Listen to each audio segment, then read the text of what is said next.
깊이가 다른 경제 컨텐츠 3프로TV 오늘 아침 라이브 정용진 이주호입니다. 네, 5월 8일 네. 어버이날입니다. 어버이날입니다. 몰랐죠 또? 아이고. 저희 주말 사이에 다 했어요. 맨 그 어린이날만 챙기고 말이야. 주말 사이에 부모님들 다 양가 부모님 다 식사했습니다. 그렇습니까? 아유. 카네이션 다 드리고 용돈 드리고. 아유 잘하셨습니다. 네. 저는 뭐 5월 지난 주말에 네. 주말에 연휴가 또 있었죠. 네. 그때 이제 부모님들께 혹시 못 찾아뵌 분들은 오늘 전화라도 꼭 좀 하시기 바라겠습니다. 네. 자, 오늘 5월 8일 목요일이고요.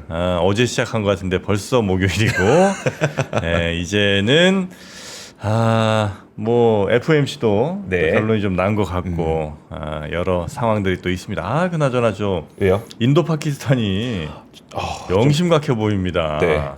그래서 지금 거의 전쟁 선전포고도 했더라고요 보니까. 네. 거의 전쟁 수준인데 혹시 이게 또 국제 정세에 심각한 영향을 미치진 않을지 그런 걱정도 되는 목요일이고요. 오늘 어떤 분들과 함께 할까요? 오늘 뉴스는 권순우 취재팀장과 살펴볼 건데 그 FOMC가 별로 안 좋았었어요. 네. FOMC 때 시장이 좀 크게 좀 내리기도 했었는데 막판에 반등을 했거든요. 그 이유를 보니까 그 트럼프 대통령이 조만간 AI 반도체 수출 통제를 폐지할 거다라는 소식이 나오면서 반등을 했는데 그 뉴스를 잠시 후에 권순우 취재팀장이 짚어주실 거고요. 네. 새벽 사이에 FOMC가 있었기 때문에 저희 FOMC 있을 때마다 나오시는 분이죠. 하나증권 김상훈 연구위원 나오셔서 어떻게 봐야 되는지 한번 보겠습니다. 근데 저는 이번에 조금 걱정되는 게 스태그플레이션을 시사하는 문구가 포함이 됐거든요. 그래서 이번 거를 어떻게 봐야 될지 좀 주목을 하고 있습니다. 네. 자, 그러면 먼저 뉴스부터 살펴보도록 하겠습니다. 권순우 취재팀장 함께합니다. 어서 오십시오. 예, 안녕하세요. 3프로TV 권순우 취재팀장입니다. 네, 반갑습니다. 반갑습니다. 자, 어버이날이에요. 예, 저희는 지난주에는 처가, 이번 주에는 저희 쪽 부모님 그래요? 식사하기로 했습니다. 뭐 정프로님도 다 어른들 인사드리셨습니까? 또 이게 또 없는 얘기 하려니까 좀 그래. 죄송합니다. 그러니까 너무 당당하게 얘기하시길래 네. 당연히 준비가 돼 있으신 줄 알았습니다. 제가 이제 안 하니까 오히려 다른 사람들 미리 쥐잡도 잡는 거죠. 나한테 물어보지 않을까 걱정돼서. 이번 주말에 어떻게든 뭘 좀 해보겠습니다. 근데 저희도 어버이 아니에요? 우린 누가 챙기냐? 네, 우리는 누가 지금 왜 우리는 열심히 지금 키우고 있잖아요, 이 자식들이 이거. 나중에 5년 10년 후에 뭐 안 사오면 가만두지 않겠습니다. 네, 그렇습니다. 자, 다우존스는 0.7% 상승했고요. 나스닥은 0.27%, S&P 500은 0.43% 상승 마감했습니다. 이조 기자 얘기대로 FOMC 끝나고 조금 주가 빠지는 모습을 보이다가 막판에 좀 주가를 들어 올리는 모습을 보였는데 변동성이 엄청 커요. 출렁. 그래가지고 이게 참 요즘에 미국장 하시는 분들 뭐 그래도 최근에 좀 많이 오르긴 많이 올랐습니다. 네. 그래서 그런 부분들을 또 이제 환율이 또 근데 또 달러가 많이 약해져 있기 때문에 어제 우리 환율도 많이 왔다 갔다 했네요. 우리 거의 되게 오랜만에 1,300원대로 마감을 했던 것 같아요. 네. 그래서 환율 관련한 얘기들도 지금 많은 분들의 관심을 받고 있는 것 같습니다. 어제 FOMC가 있었죠. FOMC에서는 금리를 동결을 했습니다. 또 트럼프 대통령 한 소리 하지 않을까 싶기도 해요. 네. 금리는 주라고 그렇게 갈궜는데 파월 의장은 지금 현재 수준이 4.25에서 4.5로 유지하기로 결정을 했습니다. 그러면서 지금 상황에 대해서 경제 전망에 대한 불확실성이 더 증가했다. 실업률과 인플레이션이 더 높아질 위험이 커졌다. 실업률이라는 거는 경기를 의미하고 인플레이션은 물가를 의미하기 때문에 물가도 오르고 경기가 침체가 된다라는 얘기는 스태그플레이션이 생길 위험이 더 커졌다라는 얘기를 하고 있는 거죠. 네. 근데 그거에 비해서 그 파월 의장은 그래도 좀 관망하기 좋은 위치에 있다라는 얘기를 했었거든요. 그러니까 지금 방향은 뭐 경기가 좀 안 좋아지고 물가가 좀 오르는 방향에 있지만 그렇다고 해서 기준금리를 당장 조정할 정도의 그런 상황까지는 아닌 것 같다라는 얘기예요. 그래서 서두를 필요가 없다라고 생각한다. 그리고 관망하기 위해 치러야 할 비용이 꽤 낮다.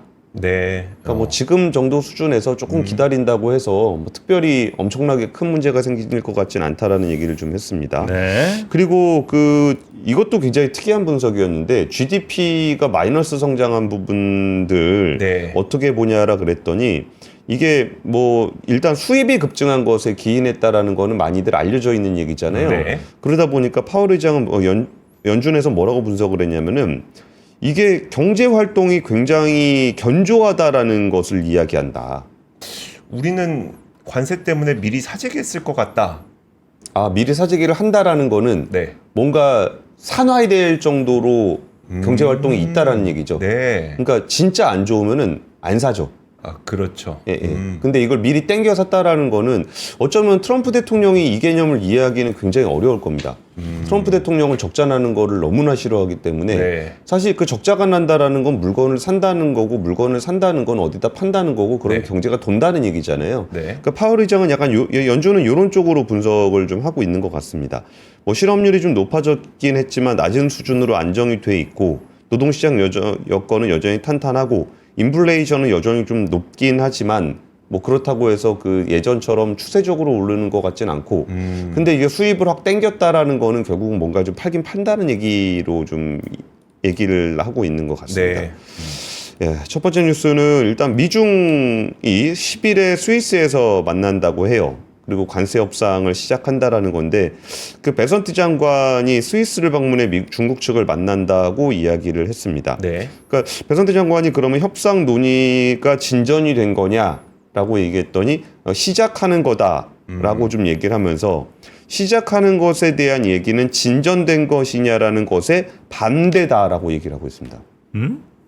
그러니까 굉장히 보수적으로 얘기하고 있는 시작하는 거랑 진전되는 게 반대라고요? 그러니까 협상이 진전된 거냐라고 했더니 우리는 협상을 시작하는 것이다. 이는 진전됐다라는 얘기하고는 반대다. 반대다. 네. 그래요? 아니 그러니까 뭐 어떻게 생각하면 시작이 반이라고도 생각할 수 있고. 반이 시작이다라고 볼 수도 있죠. 예. 아직 긍정적이지 못하네요. 그러니까 반이 아직 안 됐기 참. 때문에 좀 긍정적으로 살아야지. 여튼 진전된 거에 반대다. 네, 우리 그 정프로님한테 좀 배워야 될 것 같은데요. 그게 어떻게 진전된 거에 반대냐. 그러니까. 시작이 반인데 네. 라고 볼 수도 있는 것 같습니다. 몇 가지 인상적이었던 포인트는 피터 나바로 가냐. 네. 피터 나바로가 그 협상 테이블 가냐. 무역 고문인데 네. 이 사람은 중국을 정말 싫어하는 사람입니다. 네. 트럼프 1기 때부터 그 중국을 싫어하는 모든 논리를 만들어내는 그런 사람이거든요. 그랬더니 이제 그 사람도 이번에 그 협상에 참여하냐 그랬더니 제네바에 가지 않을 것이다. 일단 여기 안 간다는 얘기고요. 네. 그리고 지금 중국에서도 이제 발표를 했습니다. 상무부에서 허리펑 국무원부총리가 스위스를 방문해 베선트 장관과 경제 현안을 논의할 거다. 여기 그 허리펑 부총리는 시진핑의 경제 책사라고 불리는 꽤 높은 사람입니다. 네. 그래서 지금 얘기에서 지금 너무 서로들 타격을 많이 입고 있어요. 이제 수출 주문 취소가 좀 많고 근로자들이 막 해고되고 공장 생산량이 감소되고 중국의 제조업은 실질적으로 이제 그 타격을 입고 있습니다. 근데 최근에 좀 만난 취재원한테 들었던 얘기는 요즘에 미국에 있는 바이어가 중국으로 가긴 간대요. 네. 그럼 가면은 이제 뭘 살 때 가장 먼저 하는 조건이 공장 빼라. 중국에서 공장 빼라. 미국으로 와라. 아니요. 딴 데라도 상관없으니까 네. 중국에서는 빼라. 그럼 살게. 이거 빼면 살게. 그런 조건이라고 합니다. 그러니까 가격이 얼마냐 물어보지도 않는답니다. 공장 뺄 수 있냐. 네. 뭐 가격이야 뭐 미국보다는 싸겠지. 네. 근데 중국은 안 돼. 중국은 어떤 일이 발생할지를 예상하기가 어렵기 때문에 이거는 관세도 관세지만 이게 다양한 무역 제재, 경제 제재를 받을 수 있기 때문에 네. 일단 이걸 좀 빼라라는 얘기들을 하고 있다고 합니다. 그래서 또 요거하고 별개로 그 중국 인민은행에서 지준율을 0.5% 포인트 인하를 해서 시장에 한 1조 위안, 192조 원의 유동성을 공급하겠다고 발표한 게 있거든요. 네. 근데 이거를 보면서 좀 시장에서의 해석은 실탄장전하고 있다. 지금 미국이랑 싸우면 네. 분명히 힘들어질 거기 때문에 여기서 이제 지준율 인하해가지고 실탄장전하고서 좀 협상에 임하는 것 같다라는 얘기를 좀 하고 있습니다. 그리고 이제 베선트 장관도 굉장히 보수적으로 계속 얘기를 하고 있어요. 이번에 회담은 대단한 무역 협상이 아니다. 긴장을 완화하기 위한 네. 것이다라고 좀 얘기를 하고 있고요. 근데 오히려 중국은 좀 과격하게 얘기를 하고 있습니다. 여기서 미국에서 자꾸 무슨 관세와 관련해서 그 중국과 대화하기를 자꾸 희망하는 것 같은데 이거 우리가 미국 소비자들의 절절한 호소를 고려를 해서 니네랑 협상 테이블에 앉는 거지. 우리가 쫄아서 온 그런 거 아니다. 네. 그래서 협상이라는 간판을 걸고 이제 협박과 공갈을 한다면 절대 응답하지 않겠다. 라고 좀 얘기를 하고 있습니다. 네. 그러니까 미국은 이제 좀 얘기해 볼까? 라는 거야. 라고 그러고 있는 거고 중국은 미국이 만나달라 그래서 만나주는 건데 너네 네. 협박하면 가만 안 둬. 네. 요렇게 하면서 지금 이제 제네바를 10일에 가려고 합니다. 그리고 지금 마텔 바비 인형. 바비 인형. 네, 맞아요. 네, 바비 인형이 이제 실적 발표를 했는데 네. 가이던스를 안 줬습니다. 가이던스가 이제 내올 수가 없는 상황인 것 같고 그 가격을 좀 인상을 하기로 했습니다. 장난감 가격을. 네. 그래가지고 지금 바비 인형이 한 $20 정도 되는데 한 $31로 50%까지 오를 수 있다.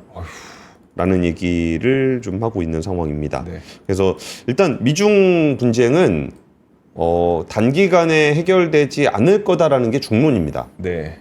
그래서 좀 긴장은 좀 완화된 상태에서 서로 밀당하면서 그냥 이걸로 쳐보고 저걸로 쳐보고 하면서 그냥 이런 관계를 계속적으로 이어갈 것이다라는 전망이 지배적이에요. 그래서 이 부분에 대해서 일희일비 이것 때문에 된다, 이것 때문에 안 된다라고 단정적으로 얘기하는 사람들은 전망가가 아니라 약간은 그냥 점쟁이 같은 네. 거거든요. 근데 그렇다고 해서 그 시장이 출렁출렁거리는 것도 출렁출렁 한단 말이죠. 그렇죠. 네. 그럼 정프로님 우리는 일일비를 해야 됩니까 말아야 됩니까? 해야죠. 해야 됩니까? 예, 일일비 그거 말고는 없습니다. 지금 살아갈 방법이 없어요. 좋습니다. 예. 그러면은 매일매일 이런 뉴스를 하루는 일희하게 하루는 일비하게 전달하도록 예, 하겠습니다. 샀다 네. 팔았다 또 해야죠 매일매일. 근데 반대로 하시면 안 됩니다. 꼭 반대로 되던데. 내릴 때 팔고 오를 때 사고 그러면 안 됩니다. 네. 자, 예. 두 번째 뉴스 한번 가볼까요? 두 번째 뉴스는 반도체 관련한 뉴스인데 이거 때문에 우리나라 반도체 회사들이 오늘 좀 주가가 좀 좋았으면 좋겠습니다. 네. 그 바이든 행정부에서 인공지능 반도체 관련한 수출 통제 정책을 발표를 한 게 있었습니다.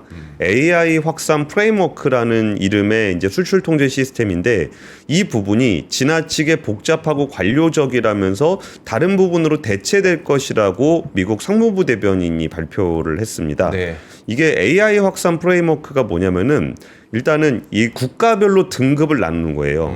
이게 한국 같은 네. 이제 동맹국, 네. 우방국, 파트너 국가가 있고 그 다음에 그냥 일반국, 일반 국가. 그냥 특별히 좋지도 않고 싫지도 않은 국가. 네. 그리고 세 번째로 중국, 러시아, 북한 같은 우려 등급의 국가. 네. 여기는 이제 안 줘. 그러니까 한국은 그냥 줘. 네. 일반은 한번 생각해보고 줄게.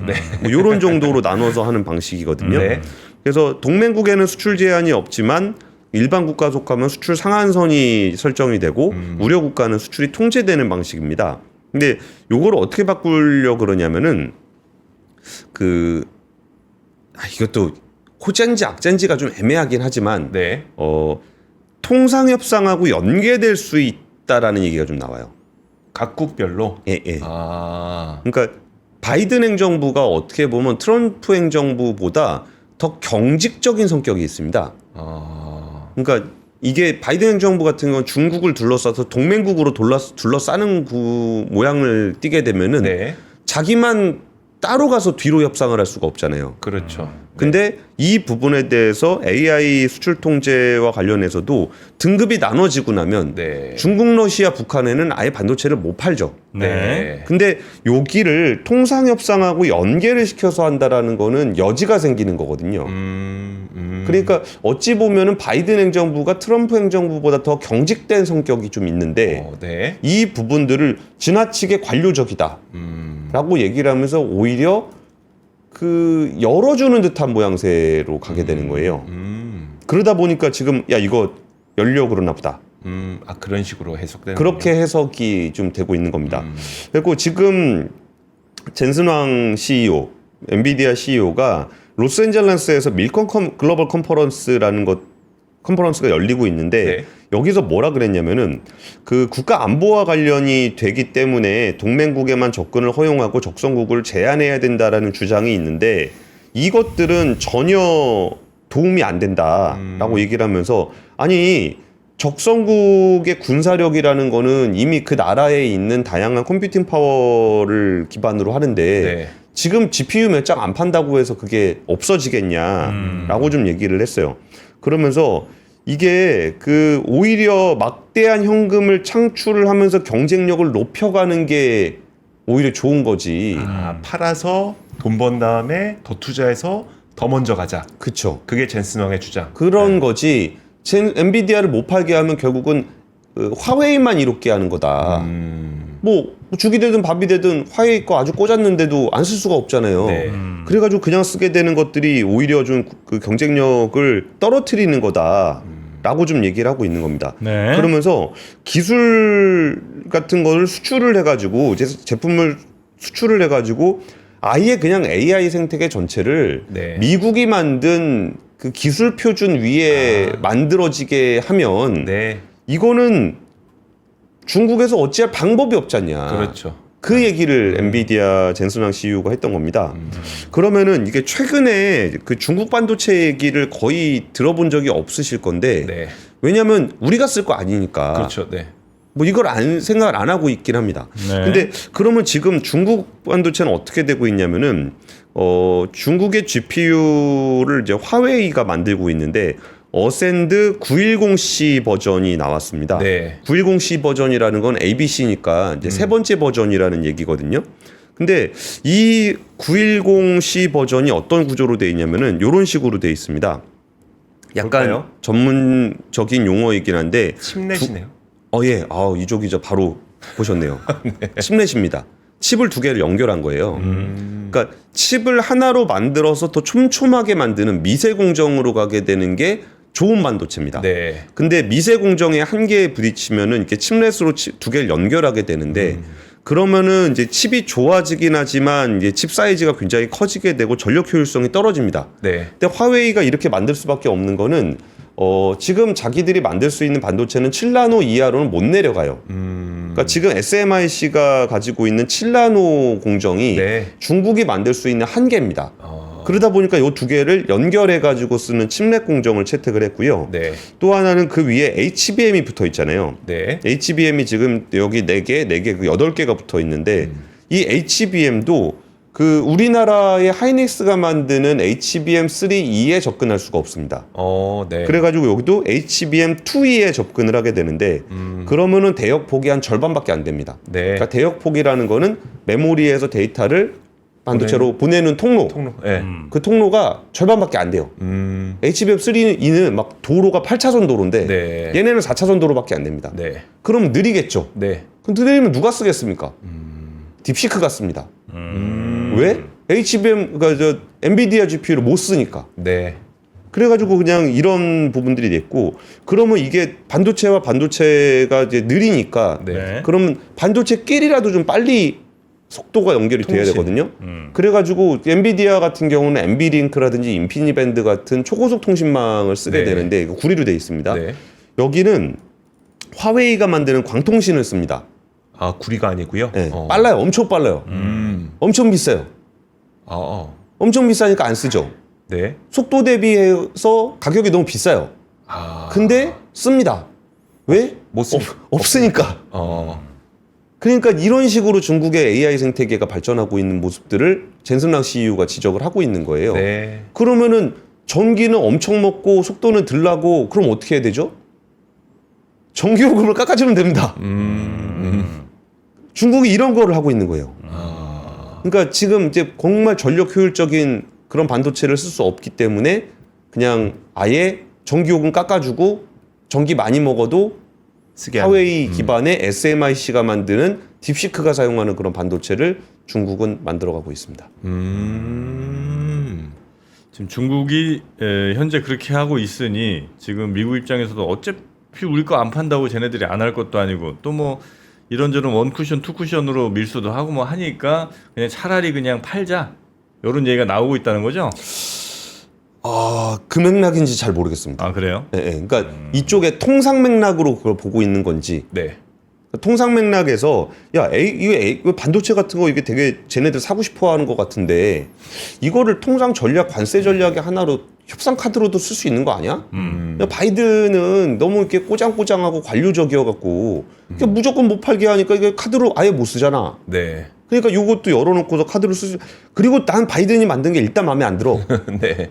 그런 부분도 좀 있는 것 같은데 그거를 깨므로써 약간의 룸이 생기는 성격이 있는 거고 이쪽 반도체 생태계에서는 또 반도체 생태계가 주장했던 부분들과 네. 그 부분에서 좀 진전된 상황들이 있어서 요 두 가지 이야기가 이제 어떤 식으로 조합이 돼서 흘러갈지를 우리가 좀 지켜볼 필요가 있는 것 같은데 네. 좀 열리면 우리나라 입장에서는 좀 괜찮을 수도 있을 것 같아요. 네. 근데 중국 입장에서도 불안하잖아요.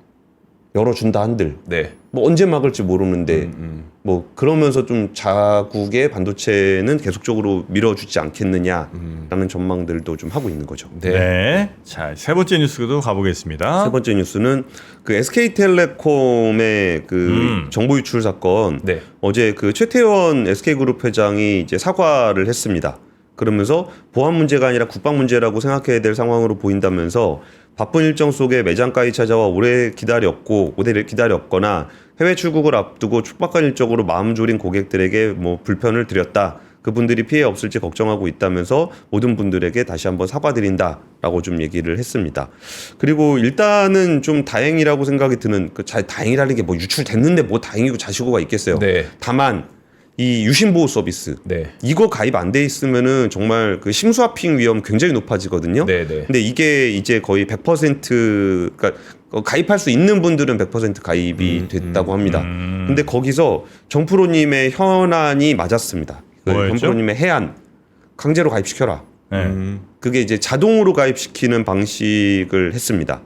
유심보호 서비스 자동 가입 대상자 2,411만 명 전원에 대한 서비스 가입이 완료가 됐습니다. 아, 완료가 됐어요? 예, 예. 그러니까 아, 그래요? 예, 예. 되네. 된다고 말씀을 드렸잖아요. 아, 그러니까 하면 그러니까 규정 위반의 네. 문제가 좀 있어서 그러니까 이거를 규정 위반으로 조치를 할 거냐 말 거냐의 문제가 있는 건데 네. 그거 보면서 이거는 정부에서 규정 위반이 아니라고 좀 해주면 네. 유료 부가 서비스도 아니니까 지금 워낙 심각한 상황이고 네. 예를 들어서 이런 상황에서는 소비자가 뭐 내가 뭐 하려고 그러는데 이거 왜 가입돼 있어? 그리고 따지지 않을 거 아니에요. 네, 네.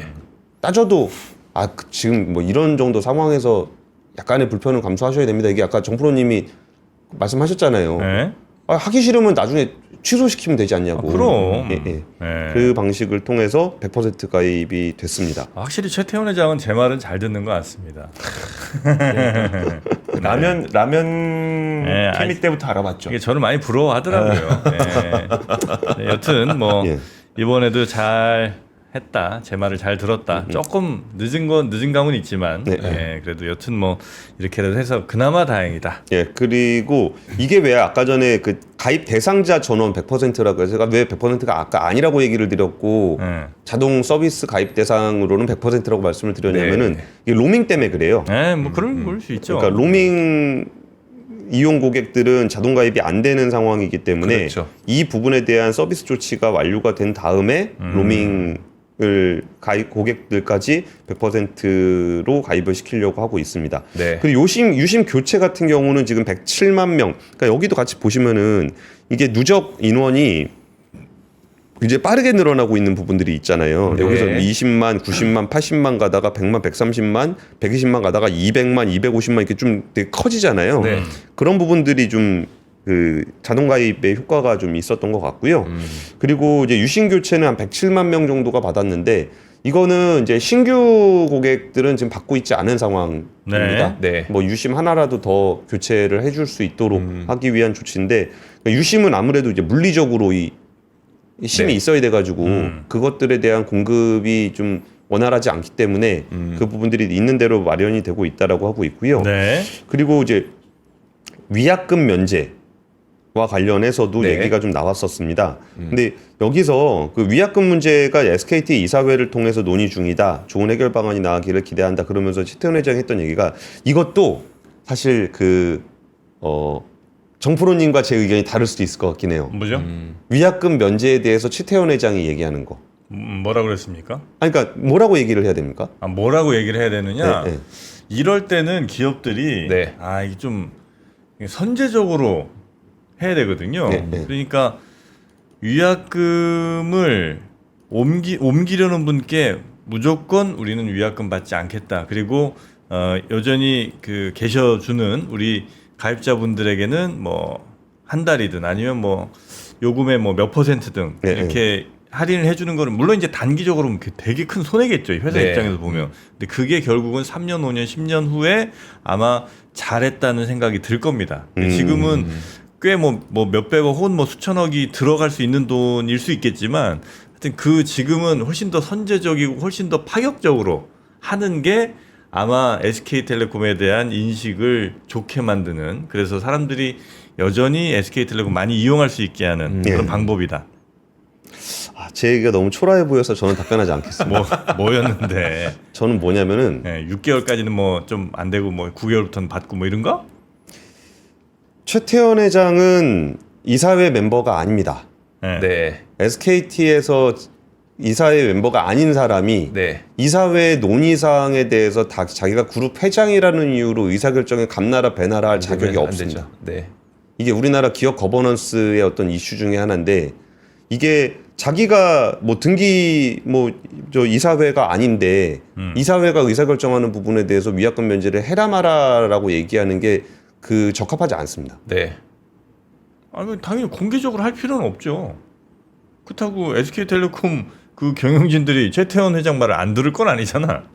근데 거기서 지금 네. 공개적으로 기자회견을 한 거잖아요. 공개적으로 물어볼 때 어떻게 할 거냐. 거기에 대해서 이제 얘기하는 거는 좀 문제가 있을 수 있다. 저는 문제 있을 수는 있다고 생각하지만, 예를 들어서 최태원 회장이 그러면 우리 SK텔레콤의 경영진이 알아서 할 일이지만, 결정할 일이지만, 저는 이거 위약금 없이 가는 게 맞다고 보고, 제 의견도 뭐 한 명의 주주로서 만약에 큰 대주주로서 말씀드린다면 위약금 없이 가는 게 맞다고 얘기할 거고, 그렇게 저는 경영진들에게 의견을 제시할 겁니다 정도는 난 얘기했어야 된다고 보고, 이걸 만약에 문제 삼는 사람이 있다면 난 그 사람이 욕먹을 거라고 봅니다. 예를 들어 최태원 회장이 사실상 SK 전체 지배하는 걸 뭐 모르는 사람도 없는데, 이 사람이 그런 방향을 제시한다고 해서 야 저거 저 거버넌스에 문제 있다, 저 고발해라, 이렇게 할 사람 난 없다고 봐요. 지금 만약 이 상황에서 그 위약금 문제를 이렇게 전향적으로 내놨을 때 어때? 맞습니다. 됐죠? 네, 근데 저는 계속 찜찜함이 그래요? 남는다는 거죠. 이게 우리가 이제 기업 거버넌스와 밸류업을 얘기할 때 네. 그 뭐 작은 지분율을 가지고 자기의 책임을 지지 않는 재벌 오너가 네. 계열사 하나하나에 대한 자기의 뭐 주식도 한 주 없는 사람이 와서 의사결정을 할 맞아요. 부분들을 계속적으로 비판을 해왔잖아요. 네. 근데 상황에 따라서 이건 이거는 맞고 저거는 뭐 틀리고라고 얘기할 때 자꾸 마음에 찜찜함이 남는 측면이 좀 있습니다. 뭐 그렇게 생각하실 수는 뭐 충분히 있을 것 같긴 한데, 뭐 그거는 이제 방법론적인 얘기인 것 같아요. 그러니까 내가 뭐 지시한 게 아니라, 예를 들어 이건 그러니까 의견 제시를 한 거다. 그러니까 막말로 조폭 네. 두멍이 손 좀 봐주라 그래갖고 손 네. 보라 그랬지 가서 때리라 그랬냐, 그 얘기 하시는 거잖아요. 아니 뭐 그럴 수 있는데 그럼 그 평소에는 그럼 전혀 그래 안 했다는 거는 아닐 거 아니에요. 평소에도 다 했을 거 아니야. 안 하는 게 맞죠. 안 하는 게 맞다. 네. 의견 제시도. 그러니까 의견 제시 같은 부분, 그러니까 근데 이거는 공개적. 근데 이거 너무 길게 갈 문제. 네네네. 왠지 제가 불리할 것 같습니다. 알겠습니다. 제가 졌습니다. 네, 정프로님 얘기가 맞습니다. 네, 여튼 지금 이게 또 약간 특별한 상황이잖아요. 그렇죠. 예, 네. 상황인 만큼. 근데 얼마 전에 아마존에서 보도 하나 있었잖아요. 아마존 관련된 트럼프의 관세를 네. 가격에 넣을 거다라고 네. 했더니 제프 베조스 사진을 들고 왔어요. 네, 맞아요. 근데 경영자가 아니에요. 맞아요. 제프 베조스는 아예 은퇴한 사람이에요. 은퇴한 사람이에요. 근데 제프 베조스 사진을 들고 와서 네가 잘못이야. 이게 약간 희미해지고 있어요. 그 사람도 대주주죠. 그렇죠. 여전히 네. 경영자는 아니지만. 네, 경영자 아니고. 네. 자, 그 뭐 좀 약간 복잡할 수는 있는데, 그래도 이건 뭐 이 사태는 그렇게 해결하는 게 맞는 것 같다. 아니 그건 이제 SK를 위해서도 그렇다. 예. 많은 사람들이 그럼 이 기간 끝나면 이제 다 까먹고 또 다시 이제 SK로 가느냐? 차라리 지금 뭐 예를 들어 정말 아니다 나도 그만할게요. 네. 요 정도까지만 말씀드리고 그리고 정프로님이 이기셨으니까 그만하시죠. 아 그래요? 그럼 제가 졌습니다. 그러면 이제 승자의 여유, 승자의 어떤 배품 이런 것들을 배품. 노트북으로 좀 베풀어 드리도록 하겠습니다. 댓글에 노트북 사주란 얘기가 참 많습니다. 우리 권순우 기자에게 말이죠. 네. 오늘은 권순우 기자가 요청하면 사드리겠습니다. 삼성 노트북 3 NT371 시리즈 블랙 에디션으로 사드리겠습니다. 요게 CPU가 코어 i7이 제일 좋은 거죠. 네. i7 6700HQ 그리고 램이 24GB. 램이 빵빵합니다. 램이 이렇게 커요? 네, 게이밍 노트북 수준입니다. 저장 장치가 SSD 스스드 512기가. 오. 여기 이제 당연히 웹캠 같은 거 무선 넷 이게 당연한 거지 뭐. 15.6인치. 혹시 그 권순 팀장한테 윈도우는 네가 깔아? 윈도우 무료 탑재 11로 15개월 무상 AS. 네, 200대 한정으로 가고요.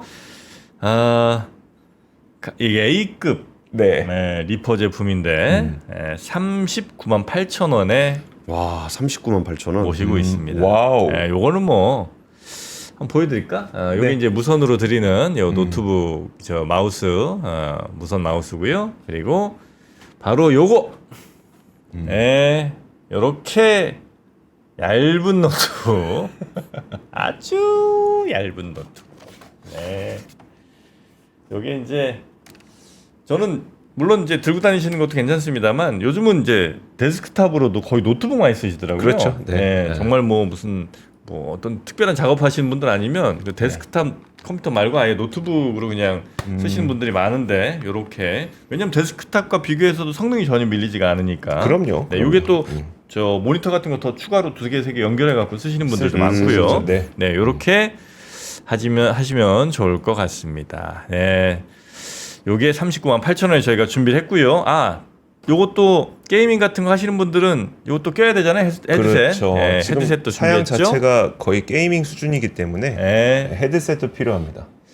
이렇게 헤드셋, 마이크까지 탈부착식입니다. 요거는. 네, 그래서 없이 그냥 헤드폰만 쓰셔도 되고, 네. 아니면 마이크 다셔도 되고, 유무선도 됩니다. 유선도 되고 무선도 되고. 오, 무선도 돼요? 그러니까 밖에 외출할 때는 그냥 무선으로 하시면 되고, 아니면 안에서 좀 뭐 이렇게 간지나게 쓰고 싶을 때는 유선으로 쓰셔도 되고. 네. 예, 그리고 요게 또 전원 버튼이 있죠. 네. 조작을 해보시겠어요? 네. 요게 저는 안 그래도 저거 색깔이 좀 달라서 이게 색깔이 왜 다르지 했는데 색깔이 다른 게 아니라 요 옆에 LED가 들어오더라고. 누르면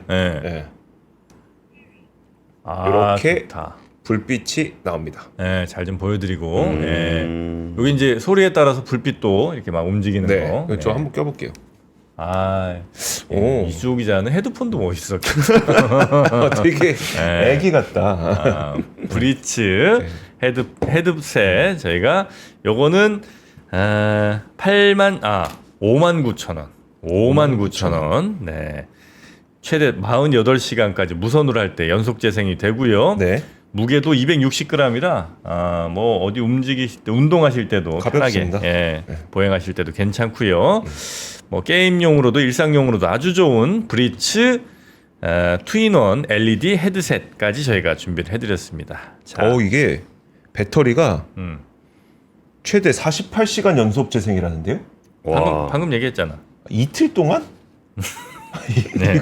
최대 이틀 가요 이게? 네, 최대 48시간 간다는 거고요. 이틀 가는구나. 네, 노트북과 헤드셋 준비해드린 거. 근데 우리 권수 팀장님 뭐 둘 중에 어떤 게 좀 필요하세요? 저는 마우스가 필요합니다. 마우스 잘 안 돼요. 정말.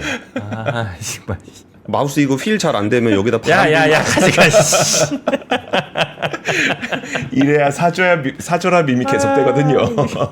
마우스는 내가 사준다. 아싸. 자, 우리 권솔 팀장님 고생 많으셨고요. 내일 뵙겠습니다.